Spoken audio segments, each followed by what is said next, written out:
I'm Nadeen with your Fox 4 digital update. Water in Charlotte County is a concern tonight. Red tide blooms have been detected there just yesterday. Beachgoers actually told us that they had a hard time breathing because of it. Now today, those at the Waterfest in Inglewood say things are better, but is it safe to host events on the water even after the county just issued this red tide alert? Well, the organizer for the event tells us they aren't concerned. It's one of many stories that we are tracking right now on fox4now.com if you want to read up on it. Also, housing is already an issue across Southwest Florida, but after Ian, inventory is falling fast. So many people have been displaced because of the storm that there's about 61 rentals available in all of Cape Coral. That's it, and about 80 less than usual. And there's something else here. Rent hikes actually haven't stopped either. The average rent for a two-bedroom home in Cape Coral is over $1,800, according to rent.com. Also, Lee County says it has reached a new milestone in its after Ian cleanup. Today, the county says it's collected 3 million cubic yards of debris. The county says crews collected 91,000 yards of debris a day just to reach to this point. So if you still have debris on your yard, the county wants you to know that crews will give each neighborhood a minimum of a second pass to get as much of that debris picked up as they can. Katie. And turning to our weather now across Southwest Florida. Overnight tonight, watch for areas of fog developing that could slow things down for your Wednesday morning commute, heading off to school and heading off to work. All of this moisture ahead of an approaching cold front. Now that front could trigger a couple of rain showers here in Southwest Florida, especially after lunchtime. But any showers that we do see, they will be brief in nature and they will be on the light side. Heavy rainfall not expected as this front comes through. Front will formally be coming through tomorrow night, and then by Thursday morning we'll be feeling that drier air building in, northerly winds driving in that much lower dew points. We're talking about dew points falling into the 50s, and that will help things to feel a bit more comfortable for those of you outside. Also, your temperatures Thursday and Friday only hitting highs in the 70s. It's about 10 to 15 degrees cooler than we have been. And then over the weekend, we will be watching some unsettled weather potentially. Just some scattered rain showers in the mix. Of course, we'll be fine-tuning that forecast as new data arrive. Big difference, big difference. A different feeling Inglewood resident Joanne Johnson is experiencing compared to the day before. We were here, we got as far as the parking lot yesterday. But a day after, Johnson and her sister spent hours at Inglewood Beach, telling me they haven't really smelled or felt anything other than a little tickle. A little bit of a cough, not bad at all. Days ago, FWC reported high levels of red tide algae in coastal waters, including right here in the Minnesota Key. Red tide is a microscopic algae that produces toxins that can kill fish, but also can make it difficult to breathe. What we heard a lot of. I've done a little coughing, but I was coughing before I came out here. Charlotte County's health department recently issued a red tide alert for parts of the county, warning people to stay away from the water and do not swim in waters with dead fish. Those with chronic respiratory problems should be especially cautious. And do not harvest or eat shellfish or dead fish from this location. However, Inglewood's Waterfest will still go on. I spoke with the president of the Waterfest, and he says he isn't concerned and he is looking forward to the event. Plus, those boats come from all over. So, they planned. And you know what? They make a lot of money in the town. Why not? I mean, people have to have yeah, we got to have some normalcy around here. You know, people can come down and check it out if they want to, and if they are worried or don't want to, they can stay away. There's definitely more demand than rentals available, for sure. Demand for a home, something property manager Janelle Bennett I'm one of the people that lost my house in the hurricane. and I can relate to. This is what my house currently looks like. You know, I feel their pain when they call because I went through it. A phone call pushing Bennett even harder to help her community. And we've rented about 68 in the month. But the problem is, We had some houses on the market is the difference, and now we have very little inventory of houses that are currently for rent because of so many displaced families due to the hurricane. and the numbers prove it. Our area's real estate database shows 61 Cape Coral available rentals, 80 in Fort Myers and 21 in Lehigh Acres. Bennett says Cape Coral usually has between 100 to 150. I call it a this will have to do market because they're just getting in something that's going to work for them for now. A this will have to do market that may have some consequences if you're not careful. A lot of people right now are renting sight unseen. Bennett says the biggest reason that you shouldn't go into a house sight unseen is because you don't know if there was any hurricane damage done to the house that wasn't advertised on the listing. For example, I found this home in Cape Coral. The photos online show everything was okay. But as you can see, there's a fence on the ground as well as some of the screens on the lanai popped out. You definitely want to do your homework before just jumping into anything. Bennett says the best place to look. Zillow is where the majority of all the legit listings feed to. And if you're like me, you're probably online looking multiple times a day for a place to live. Bennett says to make this a little bit easier, go ahead and sign up for notifications on Zillow. You can go to your settings and put in the type of house that you're looking for. That way, when one hits the market, you'll know right away. Because of the hurricane, it's a completely different market. A market, It's going to be a while. that will take some time to level off. I don't see on the horizon anything changing anytime soon. In Cape Coral, Caitlin Knapp, Fox 4.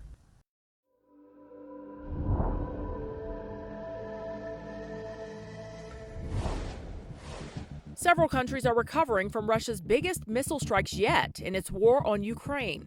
According to U.S. intelligence, some of those missiles crossed into Poland, killing 2 people. This is the first time in the war that a NATO country's been hit. In Ukraine, missiles hit that country's key power sources, causing huge outages. Those power outages also spilled into the nation of Moldova, to the south of Ukraine. In an address, President Volodymyr Zelensky said his country will survive everything. RSV typically hits babies the hardest, but the number of older adults with serious complications from the respiratory virus is exploding. The CDC says the number of older adults hospitalized with RSV is now about 10 times higher than it was before the COVID pandemic. That's still a much lower rate than in children. Republican Congressman Kevin McCarthy of California won his party's nomination for House Speaker. We're still waiting to see if Republicans will gain control of the House due to some races that are undecided. Both parties nominate someone for Speaker. The person who gets the majority of the House votes in January wins the title, and usually that person's in the majority party.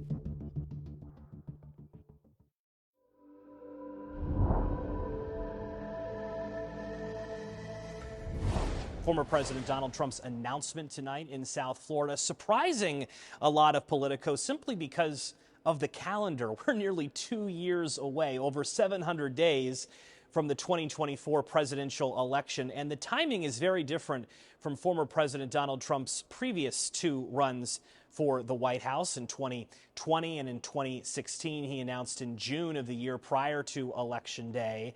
Only one man has ever left the White House to later return to power, Grover Cleveland, our country's 22nd and 24th president of the United States. Why is President Trump speaking this evening? Well, to some degree, hoping to clear the field from 2024, saying, I am intending to run. I don't want you to run. But all indications from here in Washington is that former President Trump will face competition in 2024, whether it be Governor Ron DeSantis of Florida or even his former Vice President, Mike Pence, who's out with a new book today and is beginning a book tour across the country. Regardless, here we go. The midterm elections may have just concluded, but the 2024 race to the White House is beginning.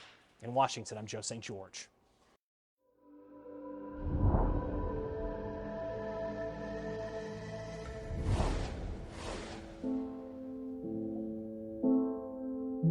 Why hero? Why take such a word and center that in the context of a homeless person? Because I want people to know that I don't care where you at, what your circumstance is, you can be the hero in your own story.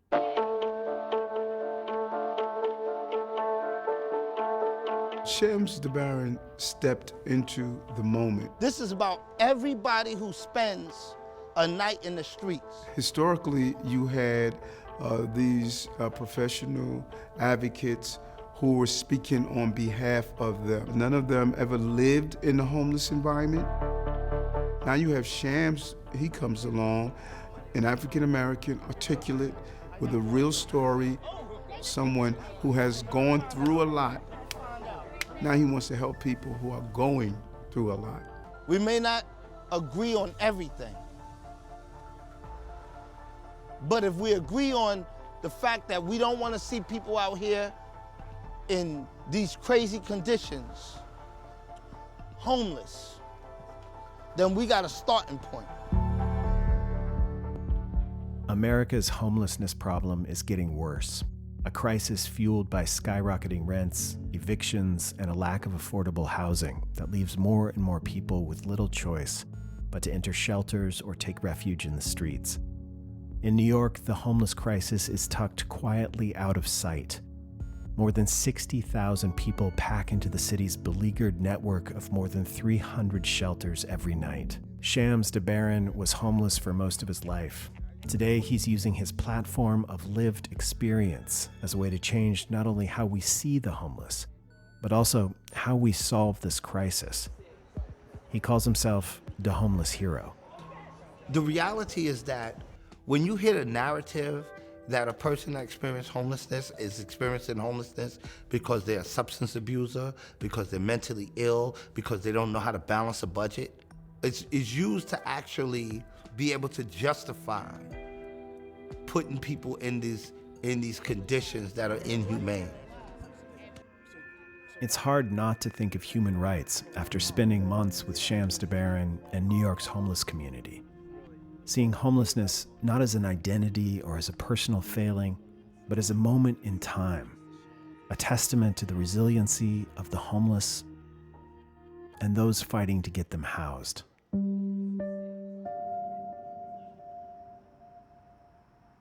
Housing, according to the United Nations, is a human right. So why are we allowing this? This makes no sense. So we have to be able to say that this is a crisis, and this should be addressed with the understanding that housing is a human right. It's a human right. And if we are not ensuring that people are housed, then we are violating the rights of human beings, and that's across this country.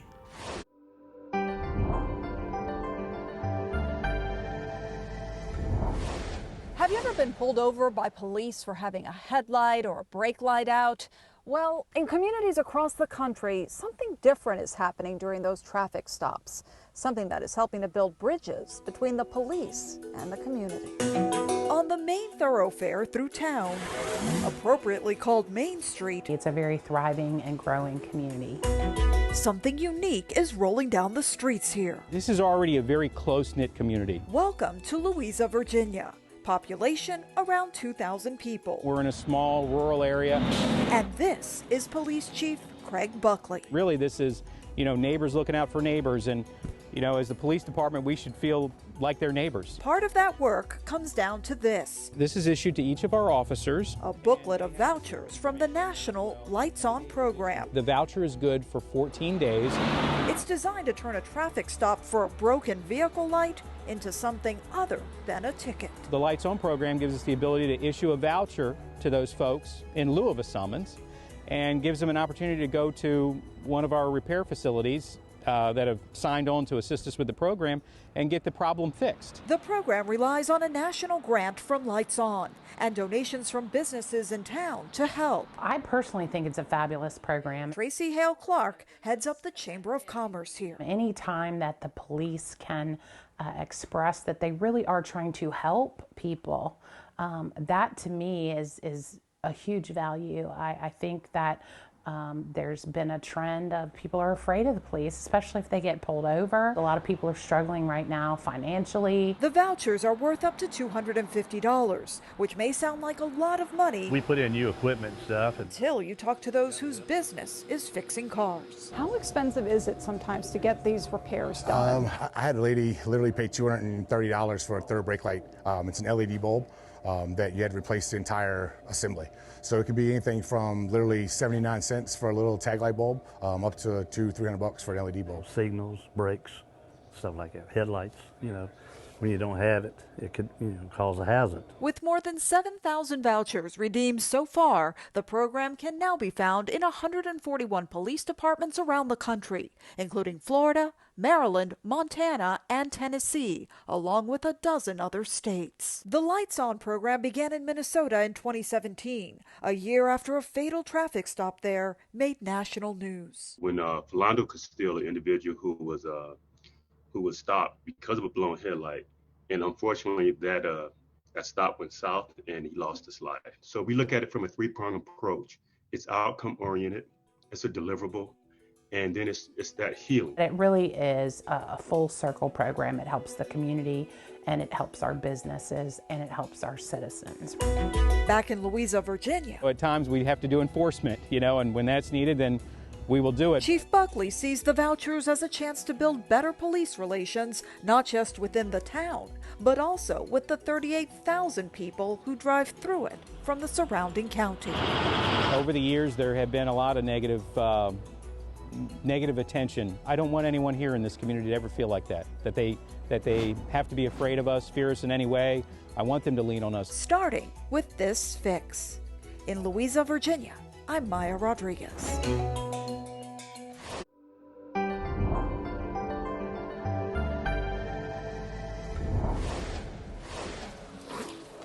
The FDA has a reminder for parents and caregivers to keep medicine out of the reach of children.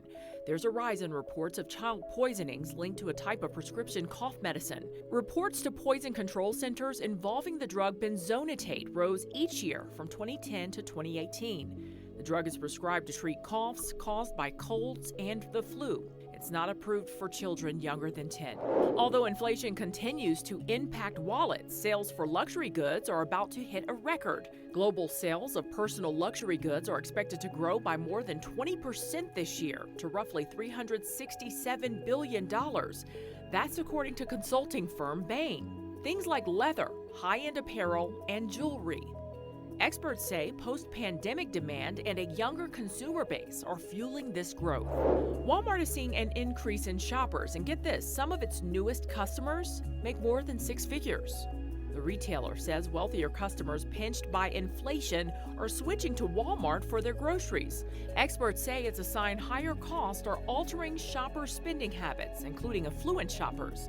Other discount stores like Dollar General also report gaining new customers because of inflation.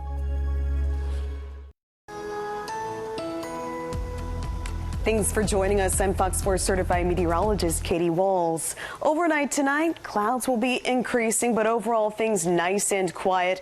Those clouds thickening up ahead of an approaching cold front. Now, your Wednesday morning, we could have some areas of fog develop just because of the elevated moisture content, so heads up there for your morning commute. Otherwise, things pretty quiet for the first half of the day.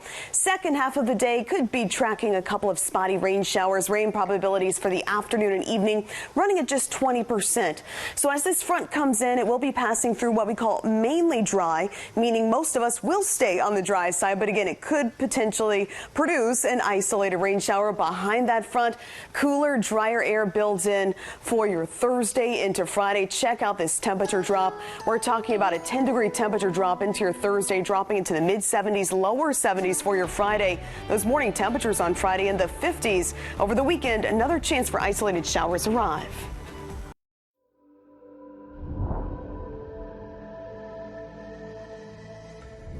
I'm here to look at the mountains and watch it snow. Millions of travelers this holiday season will have to make sacrifices. Yeah, I've passed up a couple opportunities. I had some free time earlier this year and I was going to go out to California from Indianapolis, and it was just cost prohibitive. Less travel as the cost of getting from point A to point B is climbing.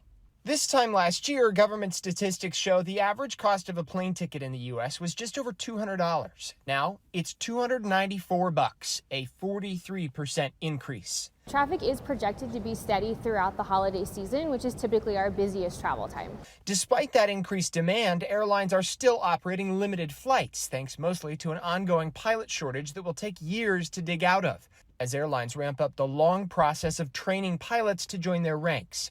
Add labor disputes and fuel costs on top of it all, and it's a messy time to be in the business of air travel.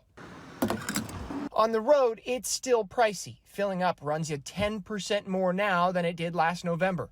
And inflation is pushing the cost of rental cars and hotels up too. We're believing that a lot of the lower gas prices in other parts of the country is actually contributing to the lower national average. However, some states on the East Coast, Maryland included, have actually seen a slight increase over the last week or so.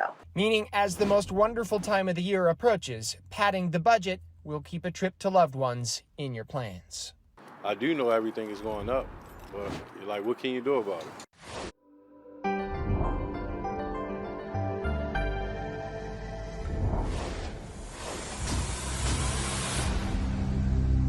We've come a long way when it comes to what and how much we recycle, and technology is helping, especially when it comes to plastics. The EPA says the U.S. recycled less than 0.5% of its generated plastic in 1980. That's compared with a close to 9% in 2018. One company that's helping create a circular economy with its plastic products is HP. What started with hand separating and disassembling printer ink cartridges 20 years ago has grown into the world's largest ink recycling program. HP provided this video of its automated facility that separates all the materials. Some of it goes into making new HP products, but not all. Some of these materials go into other industries, whether that's the automotive industry, whether it's other parts of the IT industry. We want to make sure that all the materials have a second home. You can find drop-off and mail-in instructions to recycle your HP cartridges at hp.com. Some plastics are difficult to recycle in more traditional ways, and that's where advanced recycling comes in. It's also known as chemical recycling. The process involves using heat or chemicals to break down the plastics into small pellets to make something new. 20 states have passed laws encouraging advanced recycling. However, there's controversy over how the facility should be regulated. We're going to be extra vigilant and make sure that the plastic facility is not expanded, that the liquefied propane gas is not expanded. There are at least 7 facilities in the U.S. right now.